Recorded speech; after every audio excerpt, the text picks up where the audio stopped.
গোটা বিশ্বের সামনে ভারতের এমন বেজ্জতি আগে কখনো হয়নি। দেশটাকে জাস্ট হাসির পাত্র বানাচ্ছেন নরেন্দ্র মোদী একাই। হঠাৎ রিল শুটের জন্য সকলকে বার করে দেওয়া থেকে শুরু করে চীনের রোবটকে নিজেদের বলে দাবি।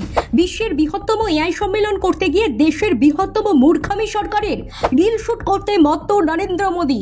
দেশের প্রধানমন্ত্রীর বিন্দুমাত্র রেসপন্সিবিলিটি নেই। হচ্ছে এআই সামিট, কিন্তু সেখানে অকেজো ওয়াইফাই বন্ধ, ডিজিটাল পেমেন্ট, ল্যাপটপ অ্যালাউ নেই। আটকে স্টল মালিকেরা। ভারতের এআই সামিটে এসে এক কোম্পানির এআই ডিভাইস পর্যন্ত চুরি হয়ে যায়। দেশের থেকে বেশি মোদি ম্যাজিক দেখাতে গিয়েই নাম ডুবলো দেশের। ঠিক কি হয়েছে মোদি সরকারের আয়োজিত বিশ্বের বৃহত্তম এআই সামিটে? কৃত্রিম বুদ্ধিমত্তার উন্নয়নে মোদি সরকারের স্বপ্নের কর্মসূচি এআই ইম্প্যাক্ট সামিট। নয়াদিল্লির ভারত মণ্ডপমে গত সোমবার থেকে শুরু হয়েছে এআই সম্মেলন। দেশে বিদেশে বহু অতিথিরা আমন্ত্রিত। তাদের সামনেই দুদিনে দুবার নাক কাটল ভারত। পরিস্থিতি মোকাবিলায় ক্ষমা চাইতে হয়েছে কেন্দ্রীয় মন্ত্রী অশ্বিনী বৈষ্ণবকে।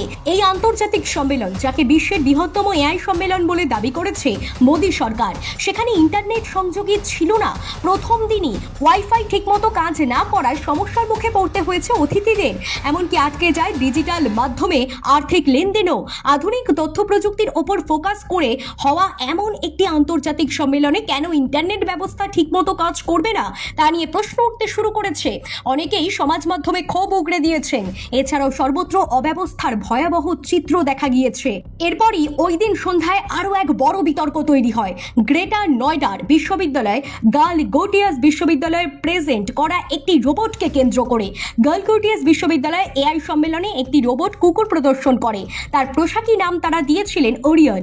বিশ্ববিদ্যালয়ের অধ্যাপক নেহা সিং দাবি করেন, তার প্রতিষ্ঠান 300 কোটি টাকা খরচ করে এই রোবট কুকুর তৈরি করেছে, যেটা বিশ্ববিদ্যালয় চত্বরে ঘুরে বেরিয়ে নিজেই নজরদারি চালাতে পারে। সমাজ মাধ্যমে ওরিয়নের ছবি সহ অধ্যাপকের বক্তব্য ভাইরাল হতেই হাসির রোল ওঠে, কারণ এটা আসলে ছিল চীনের তৈরি রোবট ইউনিট্রি গো 2। বাণিজ্যিক কারণে ওই রোবট ব্যবহার করে চীন। অনলাইনেই কিনতে পাওয়া যায় এই রোবট। ভারতীয় মুদ্রায় দাম পড়বে 2,30,000 টাকা। চীনা সংবাদ মাধ্যমে প্রথম ফাঁস করে বিষয়টি। বিতর্কের মুখে বুধবার গার্ল গোটিয়াস বিশ্ববিদ্যালয়ের প্রতিনিধিদের সম্মেলন থেকে বিতাড়িত করা হয়। এরপর বিশ্ববিদ্যালয়ের কর্তৃপক্ষ এক বিবৃতিতে সাফাইয়ের সুরে জানান, আমাদের যে প্রতিনিধি প্যালভিনিয়নের দায়িত্বে ছিলেন তিনি ভালো করে বিষয়টি জানতেন না। সংবাদ মাধ্যমের সঙ্গে কথা বলার অনুমতিও তাকে দেওয়া হয়নি। তা সত্ত্বেও তিনি বলেছেন, পণ্যটির উৎস সম্পর্কে ওর কোনো ধারণা ছিল না। ক্যামেরার সামনে কথা বলার উত্তেজনায় তিনি ভুল তথ্য উপস্থাপন নাকি করেছেন।